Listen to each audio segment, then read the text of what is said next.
This is the only financial product you have to qualify for, both financially and medically. The underwriters for the companies are always willing to consider unique situations. So what I give you here is not a rule, but a guideline. You can't be overinsured. They will take into consideration your existing insurance. They're doing their due diligence because remember, they're signing a contract. Once both parties have signed that document, you as the policy owner and them as the insurer, that's a unilateral contract, meaning that they can't change it. If they just gave everybody a standard or better rating, that means the company is not doing its job from a risk assessment perspective. And I want my companies to be financially viable. I'd rather see you get your mental health right and not be a suicide statistic, not be a domestic abuse statistic, actually leave a good values legacy for your family. If you have what's called insurable interest, as in you can demonstrate that their loss would impact you financially, you are able to take out a policy on that person.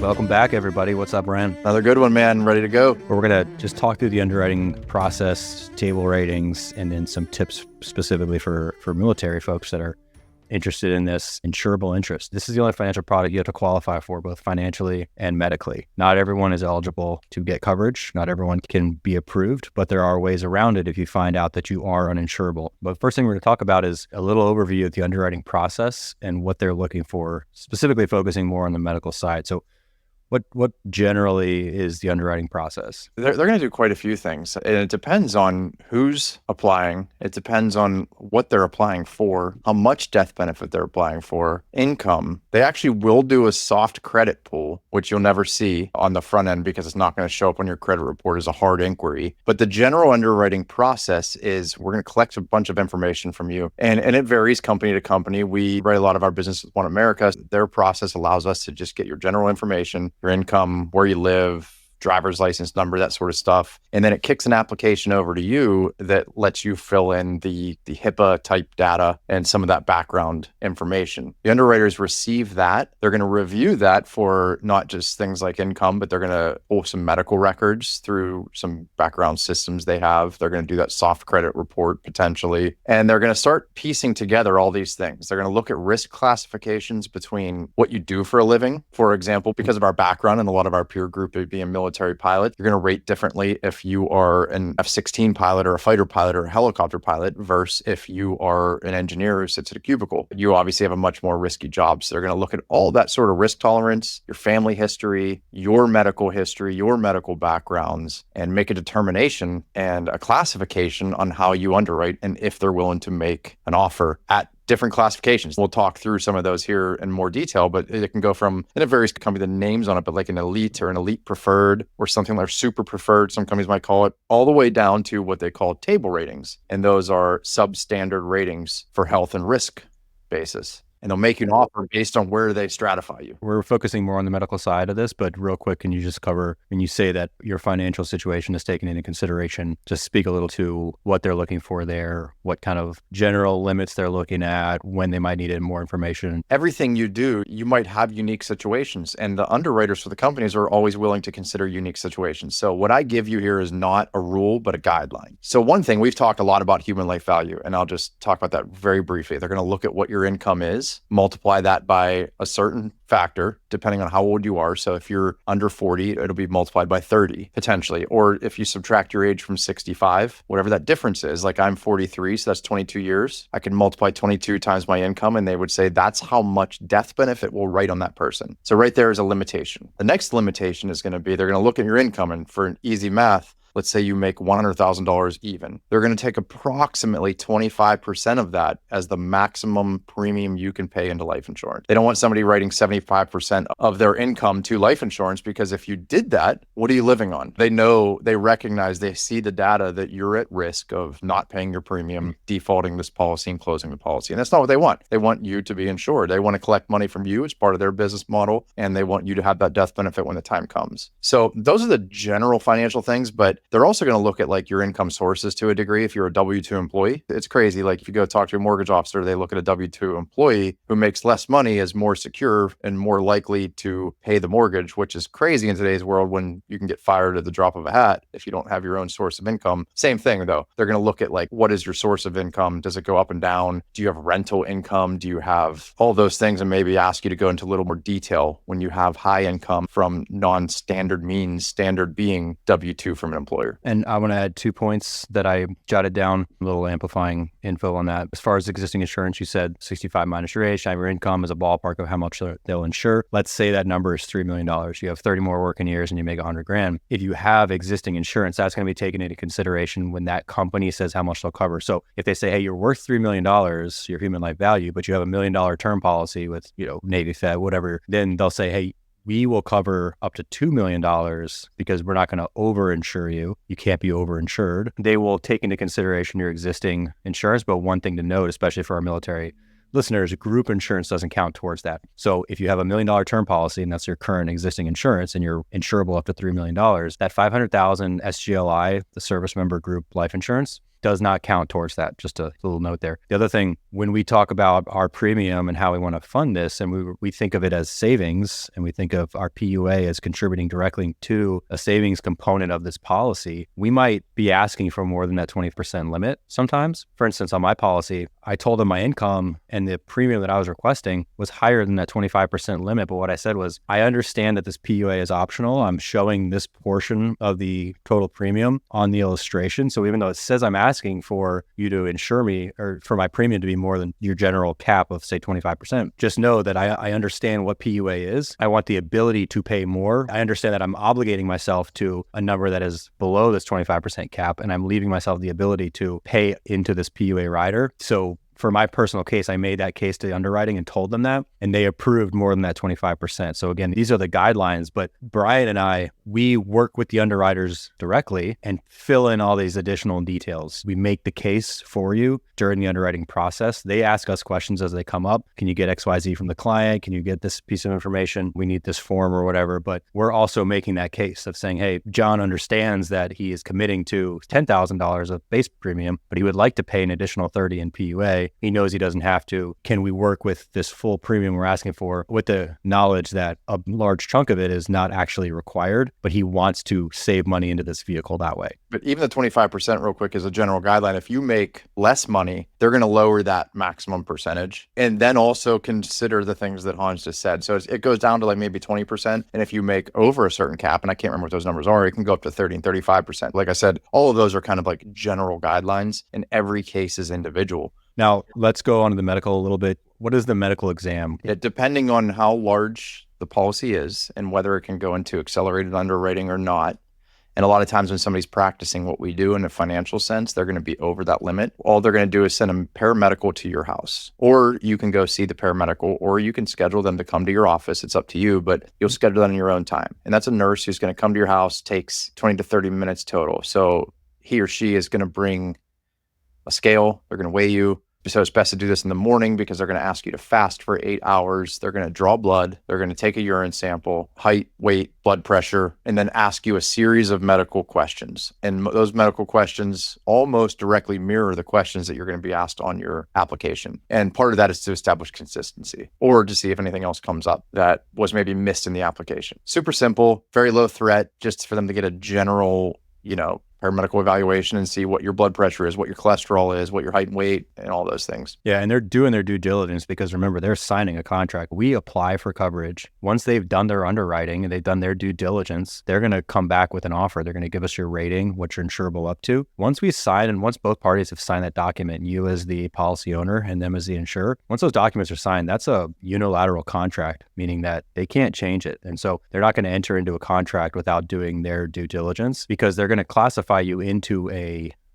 basically a strata of risk, people your age, your general health, et cetera. Like the whole idea of insurance is pooling risks together so that that they can provide the coverage using the law of large numbers and ensure actuarial math, et cetera. But before they enter you into this risk pool, they're going to go through these questions. That medical exam is a supplement to the questions that they're asking. And they may say, hey, everything checks out, you're good to go. Or they may say, hey, we need a little bit more information on medical issue with this thing we found in their background. But then there's also a non-medical aspect of it. And so what are some of those things they're looking for there on the non-medical side? Some of it's just going to be some risk factors. I already talked about occupation, but there's also going to be some risk factors in hobbies. If you're into car racing, if you're into rock climbing, if you're into scuba, it's just an extra consideration for the fact that you are partaking in high risk activity. Your job, of course, a family, there's a whole bunch of classifications. We just want to get into like some of those specific high risk activities and how that might impact your rating. And that's going to get us into what a flat extra is, what a table rating is. And then we want to talk specifically to military. Some of those high risk activities, if you're a scuba diver, if you're a skydiver, if you are a race car driver, things that have an outsized risk relative to your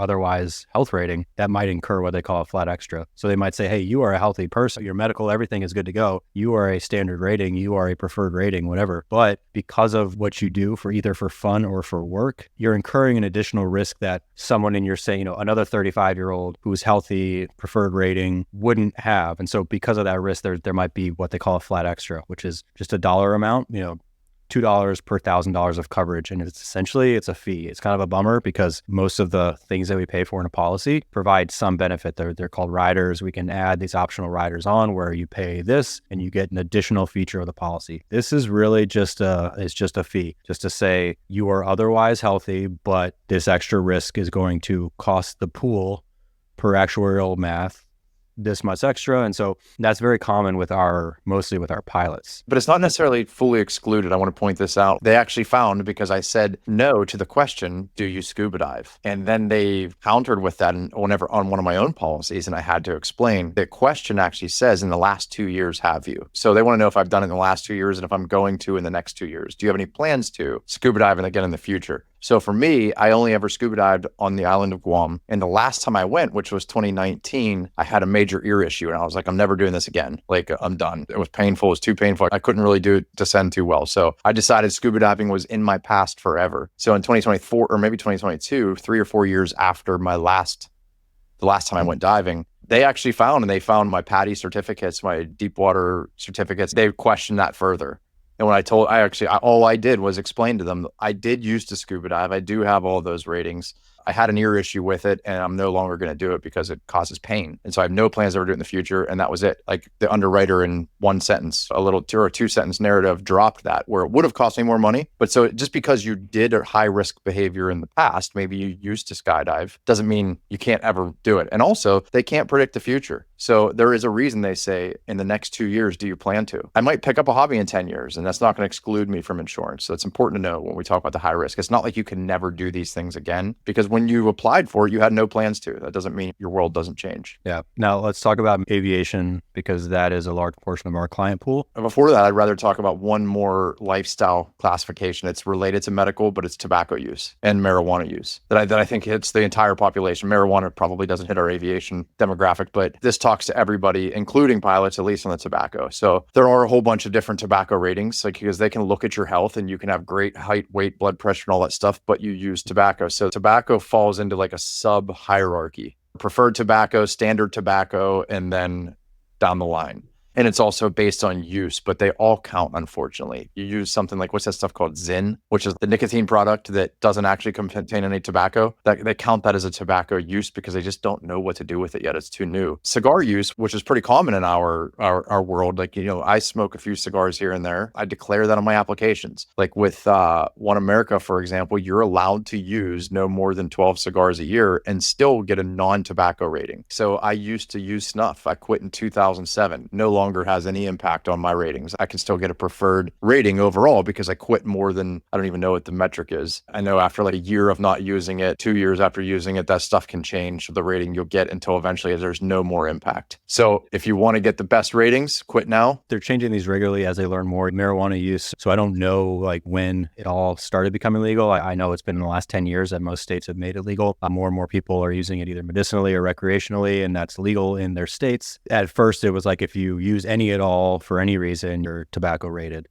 Now, I believe that infrequent marijuana use also qualifies along the same lines as the occasional cigar. Like they're starting to tier it as they learn more. And I think the same thing with Zyn and the non-tobacco nicotine. I actually had a back and forth with the underwriters about that recently where it's like, hey, it specifically is non-tobacco. Like the whole thing is tobacco cessation. People use it to stop using tobacco, and nicotine is just a stimulant like caffeine. So just putting in this nicotine is not the same risk factor as tobacco because you're thinking of like a lung cancer, you're thinking of issues that stem from cigarette use, for instance, and then extrapolating that onto nicotine, which from my understanding chemically is not much different than caffeine as far as just being like a naturally occurring substance. It is in tobacco, but it's not only in tobacco, it's also in other like food and stuff. Like nicotine is just a naturally occurring substance. So I said, hey, this is not tobacco. It's specifically a tobacco cessation product. Why are we getting a tobacco rating? And right now, that's just what the guidance is. But those are changing as they get more data. But again, everything's based on actuarial math. And so that just takes time for those results to come in and the industry adapts. Yeah. Adapts to the current science and adopts new procedures. I looked up while you were chatting with our preferred carrier, that our currently preferred carrier, the infrequent marijuana. And every insurance company treats marijuana different. There are some that are just an abject no, like you're uninsurable.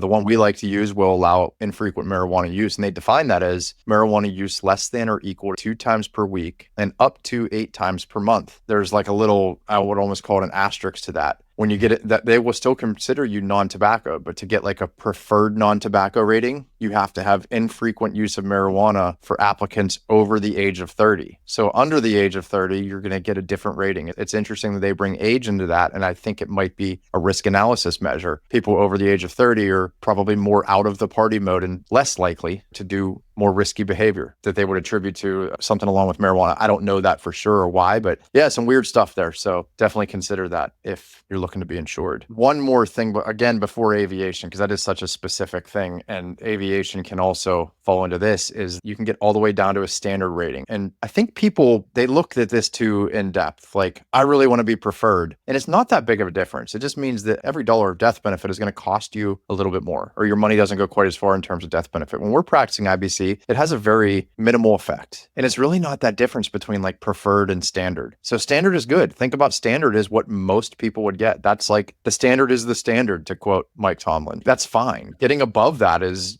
gravy. If you're standard, you're good. But also if you're substandard, it's called having a table rating. And then it goes down table A through, is it like H? I can't remember. But each one of those is a lower category. So table A, you're just slightly below standard. Maybe you have elevated blood pressure beyond what they like. Table B, maybe I'm making these up, but I'm just trying to explain how each one's worse. You might have some blood pressure and you might be overweight. C might mean you have some more medical issues, et cetera, all the way down, or whatever those risk assessments are that the company made. I tell people like, so they see a table rating and they get nervous and they're like, should I do this? And it's actually yes, because the data shows that few people as they get older get healthier. Right now, they're willing to insure you. Take it. Like, this isn't something to run from. You should consider the fact that, wait a second, I've got this table rating. That means the company's like, I'm moving down in the possibility of getting insurance. Get it while you can. For one, lock that in. And then if it gets better, you can go back and get reevaluated. Yeah, whether it's a medical thing that goes away or if it's something like you got a tobacco rating and you go cold turkey and you're fully done with it, or you get this aviation extra we're going to talk about and you stop flying. After a year of not doing that activity, whether it's smoking, whether it's whatever high risk activity,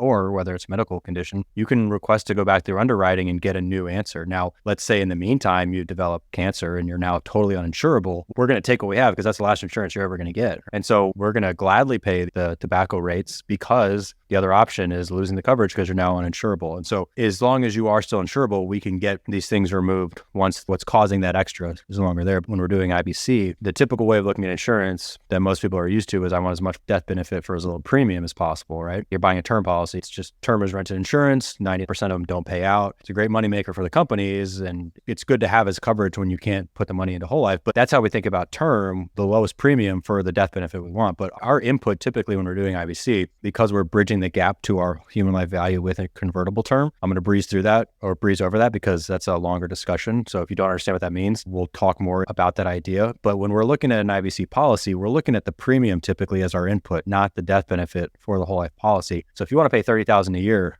for your IBC system to put money into your bank to be the banker with. If you have a preferred rating versus a standard versus a substandard, that $30,000 is going to be 3 different total death benefits initially. But again, it's not like we're saying with IBC, I want $725,000 of death benefit. Get me that for as low premium as possible. We're focusing on building in this PUA rider to put cash in. We're talking about how much our premium input is, and the output of the death benefit can vary because we know we're going to bridge that gap of insurability with convertible term. And that's why it's not as big a deal. And the other thing to consider, if you feel like, well, I'm not substandard, you also got to look at who's actually applying for insurance. If you take the population as a whole, there's a huge chunk that's already uninsurable off the bat. There's a huge chunk that's unhealthy. They may be insurable, but they're not even going to try. So the people that are actually applying for insurance are going to statistically be healthier than the overall 100% of the population. Most people are very underinsured in America. And so it's a pretty small subset of that total population that's even applying. And on average, that total population that's applying is going to be healthier than the average. Like the lower 50% of insured people that get this, say, substandard rating is going to be healthier people than the lower 50% health-wise of the entire country. And so it's not like this slap in the face that you got a substandard or you got a standard, but you think you should be preferred. In IBC talk, all that means is a little bit of less death benefit on the whole life side and a little bit more death benefit we're going to ask for convertible term. It's not a big deal from the IBC perspective. It's not a big deal, and it's actually a good thing. And part of that is because if they just gave everybody a standard or better rating, that means the company is not doing its job from a risk assessment perspective. And I want my companies to be financially viable. So if they are willing to give insurance for somebody that has higher risk or is a higher risk case to insure, I want them to charge more money for that if they're going to accept the risk. I don't want them to just say, everybody's great, just send a check in, because that means that company is ultimately going to be in trouble. I want them to do this risk analysis correctly. I won't let you lie on an application, not only because it will lose my license, but because it impacts my company negatively. Why would I want to let you do that? So in the same vein, like, it's a good thing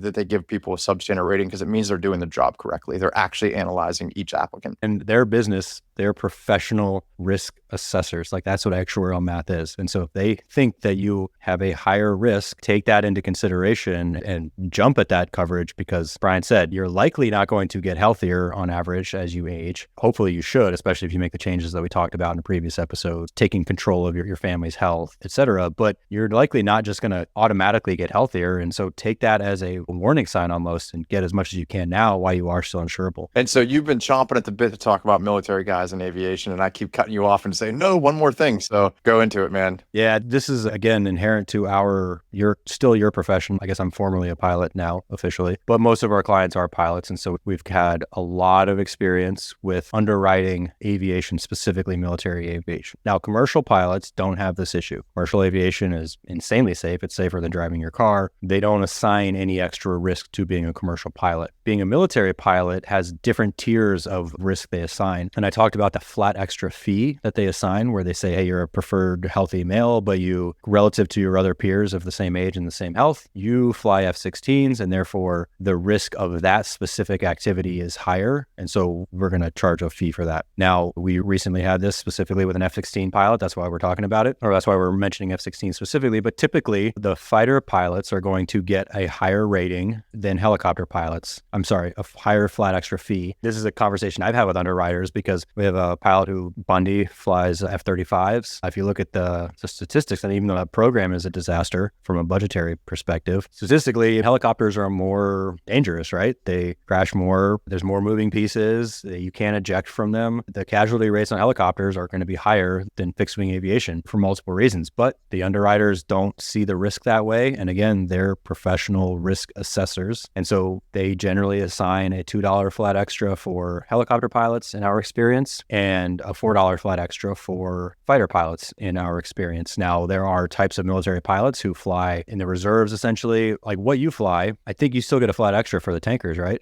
Yeah, I get a $2 flat extra in the tanker. And we're relatively safe. I know of, in the time I've been in the service, there's been one crash. And helicopters, since I've been in the service, there's probably been 50 helicopter crashes. There's another type of some guys that fly in the reserves that essentially fly 737s. We've made the case to underwriters and they say, hey, yes, they're military pilots, but their mission is transport. They fly literally Boeing 737s under a different name, and they just fly people around the world. And there's no difference in their mission other than the fact that they're wearing a flight suit instead of a pilot suit. And so we've gotten them waived for those guys where initially they say, hey, you're a military pilot, you're going to get this flight extra. And we explain exactly what they do, what they fly, and that gets waived. So that is possible because that really is closer to commercial pilot than it is to say a fighter pilot or a helicopter pilot. And so what you fly makes a difference. But there's also a point there in the underwriting process that if for any potential future applicants, and this applies to everything we've talked about, whether it be health stuff or lifestyle stuff, or especially aviation here, like we have one client who the aircraft they fly is related to special operations. And in the application, like this was a good lesson learned that I need to have a narrative for what they do because I was able to get it pulled back. It said something about a special operations squadron, but what that person does was no more dangerous than what I do in my aircraft. They fly at a high altitude, they orbit, and they provide surveillance. My point is the underwriters, they're not in the military. They don't do the activities you do. They don't know what the discussions between you and your doctor were, for example. Providing a narrative of what that is important. So that underwriter saw the word special operations and all she thinks about is a movie with Navy SEALs kicking indoors. And they're like, whoa, $4 extra. And it was just like, no, what he does is no different than what I do. I had to write a whole letter about it and they dropped it to 2. So being able to explain what you do if it's not risky is super important for everything we've talked about so far. With the specifics, and again, the narrative, that the way that we portray it to the underwriters, in my specific case, I was technically on orders for, if you listen to my bio episode, I was on my department head tour technically, or at least on those orders to be flying my helicopter. That was during my 2-year period that I was benched. And so when I explained it to the underwriters, but when I got my policy, I said, I am a helicopter pilot by trade, but I am not flying currently. They have me doing admin paperwork, basically, which even that was generous. They didn't have a job for me, but they would give me random spreadsheet taskers here and there. So I was like, what I'm doing as a job is an admin officer. I'm not a pilot, even though I have wings and I wear a flight suit to work. I don't anticipate flying in the Navy again because at this point I'm coming up on my 2 years being grounded and then my final year on contract, that whole situation being sent to the ship to fill that time. I was upfront with them and I told them that my situation. I didn't just say I'm an admin officer and that's all I do. But I told them my situation. I said, I don't anticipate ever flying for the Navy again, but I'm currently not flying and I don't see a scenario where I fly in the future and I will let you know if I do. And they waived it for me. I did not have any flight extra and that was truthful and I haven't flown since then. Having us being able to work directly in communication with the underwriters helps a lot towards that end. And so moving past aircraft, there are a few more specifics for military deployment. If you're going on a deployment, they likely will consider that not insurable at the moment until you get back from deployment. Now, deployments vary by service. With the Navy, we're on a ship for 6 or 8 months. Air Force, you might be at a base in Germany, or Marines, you might be on the ground in Iraq. So there's a range of what deployment is. And those of us in the military know that distinction. But when they hear the word deployed, we've had a reservist pilot who was the missions that you do. Like when you deploy, you might fly to Iceland, you might fly to Italy and you might be there for 3 weeks and that's a deployment. That's different than what my experience with deployment is. That's different than what a Marine thinks of as deployment, what an Army officer, et cetera. The underwriter is part of the general public. So you have to look at this from the lens of what's the general public think when they hear deploy. They picture Army or Marine Corps infantry carrying a rucksack, fighting in a war. That's the initial image they get in their mind. And that might not be what deploy means to you. So you have to put it in their terms. Moving overseas obviously is also common for in the military. And so we had a client who was moving to London for a 2-year assignment. He's wrapping that up. He initially got declined, even though he was a pilot, but he wasn't going to be flying. And that was he was finished his last flying tour. They said, no, if I say he's getting stationed overseas, they're like, all right, he's deploying overseas. We can't assure him. I said, no, he's not deploying. He's just moving. It's a PCS move. He's moving to London for a staff job. And then he's coming back to the States and he won't be flying. They declined him, but then they said, would you like us to reach out to one of our reinsurers to see if they will underwrite the risk? And I was like, yeah, again, there's no risk. He's just moving to London to like work in an office, but sure, let's do that. And so the reinsurer picked up and they said, yeah, we'll take that risk. They gave him the policy. The numbers were all the same, but the company was like, we just don't want that risk on our books. And so they essentially offloaded that risk to one of the companies that they reinsure with. And again, all companies have reinsurance on their book of business, which is another safeguard for us. But that's a situation where we were able to get it approved by adding that context. I want to mention something because, for somebody that doesn't understand reinsurance, very simply, like whatever company you were underwritten with that you were planning to do IBC with, you're going to log into their portal and they're going to manage everything. And it's all going to be exactly like what we talk about in the process, in the application process and designing your policy and all of that. All it means in the reinsurance side is that should that person walk off this earth early and that death benefit has to pay, the reinsurance is picking that up. They took the risk on the back end. So your policy is still with the company we applied to, not the new reinsurance company. I told him what was going on and that was another company taking the risk, but his login portal is with the same, like nothing. Had I not told him that background of it, he wouldn't know any difference. Big thing here for military listeners, your VA disability claim. That is something that our military folks are all familiar with, what the process is, what that means for those who are in the military. When you separate, you automatically go through the VA to get a percentage rating of your disability determined. Super complicated process. It's a game you can play. You can basically pay a service to get you bumped up to a high percent. That's how you see all these ridiculous disabled veteran plates rolling in the parking lot, just healthy dudes getting out 100% disability, get the handicap plates, etc. Because it's a game. You just have to meet certain criteria. You have to know how to word your application, etc. Like I separated at the end of June. My claim is still processing, but basically they're looking at my whole medical background. And so you put all the stuff that happened to you. I was exposed to asbestos on this ship and I've had knee issues or back issues. For helicopter pilots, for instance, we all have back issues. We all have hearing issues. We all have spinal issues just from sitting in that seat under two huge engines for hundreds and hundreds, thousands of hours. All that to say, your goal when you go through the VA disability claim process is the opposite of your goal when you're going through life insurance underwriting. Knowing how this game works with the VA, you're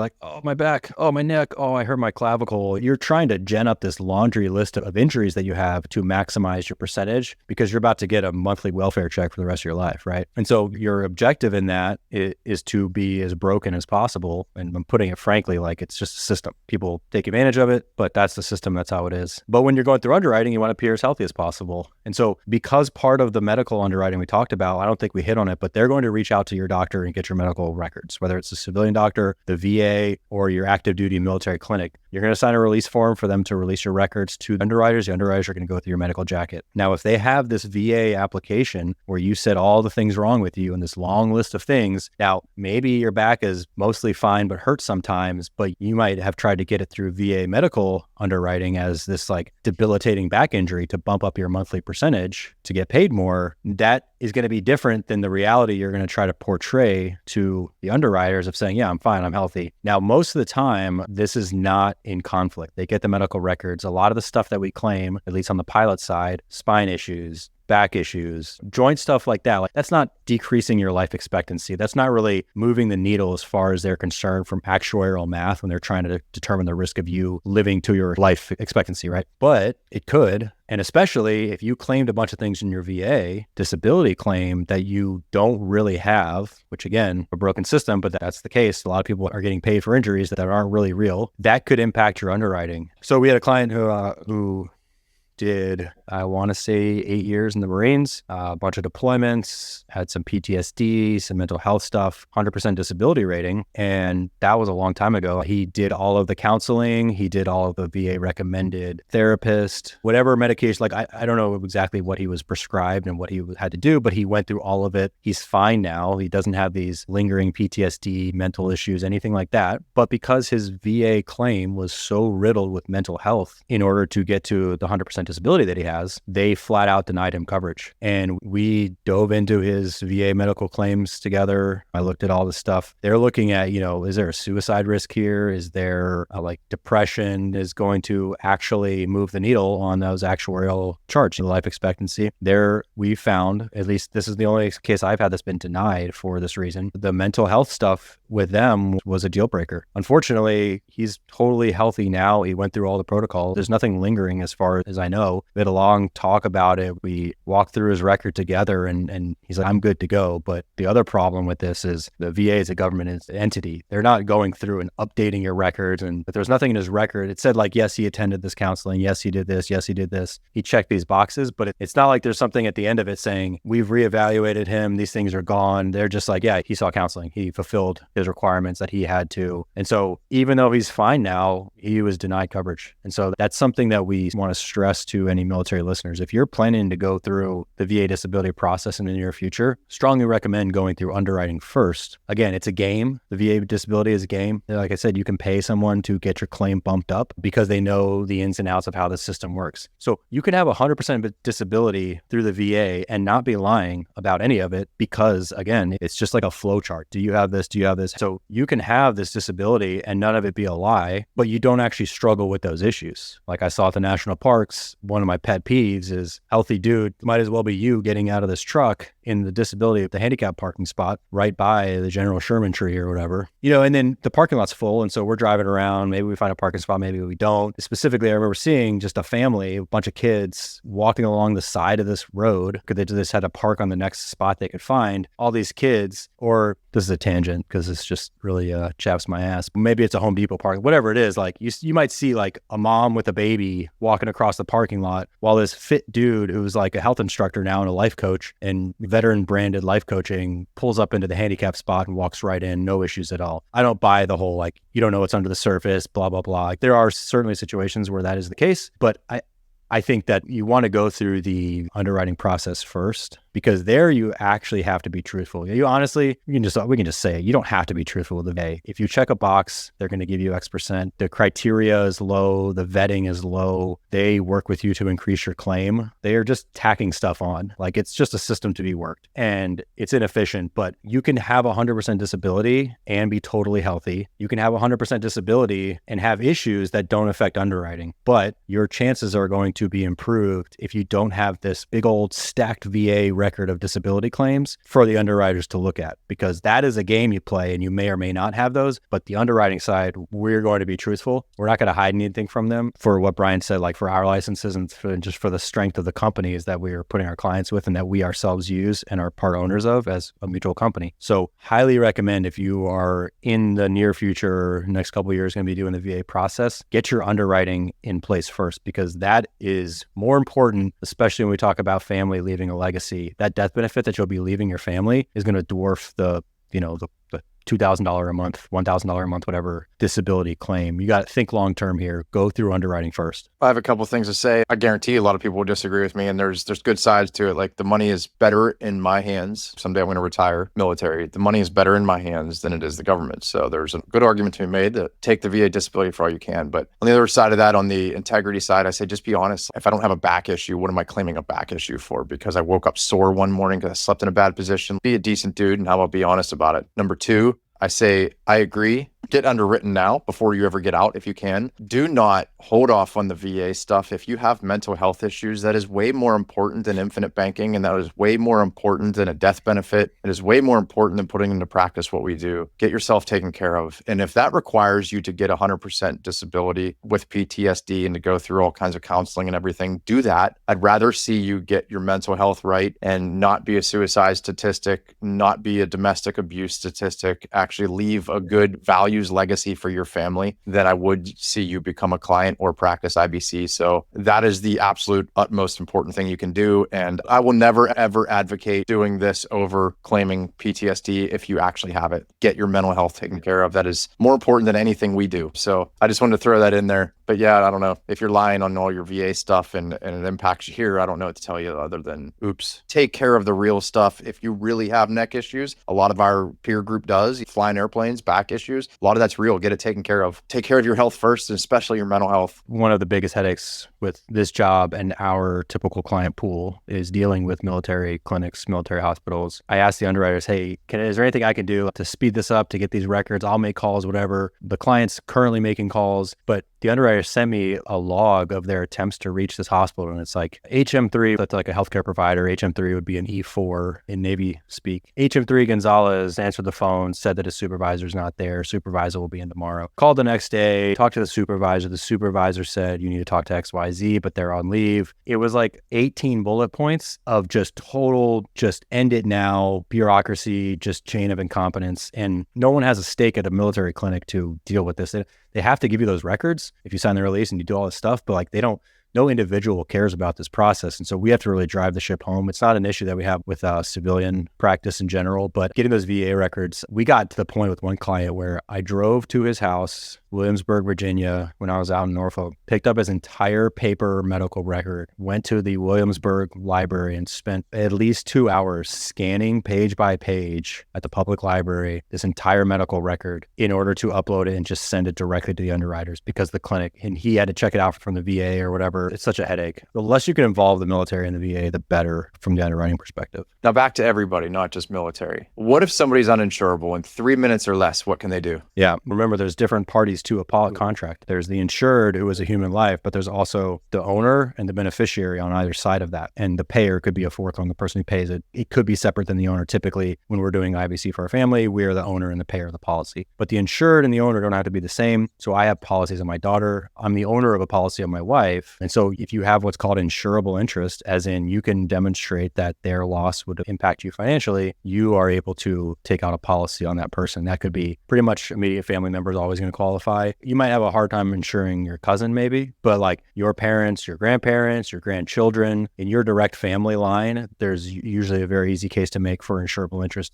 It could also be your business partner. So if I'm uninsurable, I could potentially take a policy on you or vice versa because I have a vested financial interest in you continuing to live and provide for our business. And in this case, you're still the policy owner, so you still get to practice IBC. If you're paying the premium, you have all the contractual rights that the policy owner has. You just insured a different life. So that's another avenue if you are uninsurable yourself. It doesn't mean you can't do IBC. And even beyond that, there's even a secondary market. Sometimes people want to get rid of their insurance policies and there's potential for picking it up that way, but that's a long discussion we're not going to get into. You could potentially buy a life insurance policy on somebody you don't have insurable interest with. There are ways to do it. Again, too long of a discussion. So you're not out just because you're uninsurable doesn't mean you're out. Your spouse, there's all kinds of people get into business with somebody. So many ways to do it, and we can probably find one. Yeah, given the proliferation of bad advice on IBC that's on social media, a lot of people are getting sucked into these sales funnels and put into products that don't make sense for them, or they're overpaying more premium than they should be had they gotten a real solid financial analysis of what their goals are and what's sustainable for them. And so it's not uncommon, I wouldn't say weekly, but probably monthly, that we come across in our network, hey, I've got a client who came from another agent that they found on TikTok, and they have this policy that just doesn't make sense for them, and they're trying to sell it. And so there is that third-party market, and it's an unfortunate side effect of how powerful IBC is and how powerful life insurance product is. In a free market, you're going to have people that are less than scrupulous and are not serving their clients' best interest. And those policies can end up either being lapsed or sold back to, it's basically terminated for cash value, sold back to the company, or they can be sold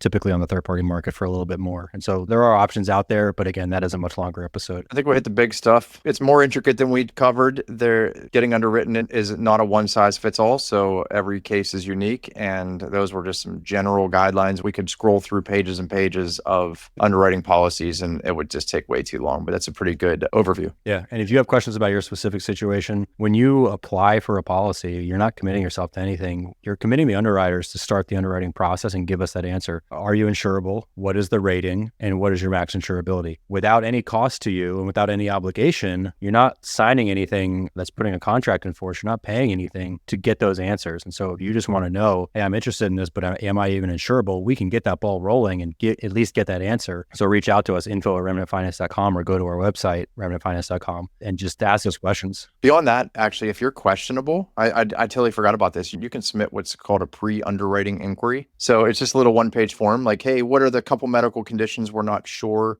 about that maybe aren't in the guidelines, like you got the specific situation, or maybe you do have something in your VA that you had disclosed there that you're not sure how it's going to affect underwriting. You can actually submit a one-page form and they'll look at that and just tell you, yeah, we can't insure somebody that's going to have that there without starting the whole process. Or, yeah, we think we can. So submit the app. It's real quick. It's like 24-hour turnaround and tell you if it's even worth applying or not. So we can always find out for you. We're advocates with the underwriting team, and we want you to get a policy in force that makes sense for you. So we are there to push that discussion forward with the specific context of your situation. So always reach out. Can't hurt if you have questions on your situation. All right, y'all. Till next time. All right. Cheers.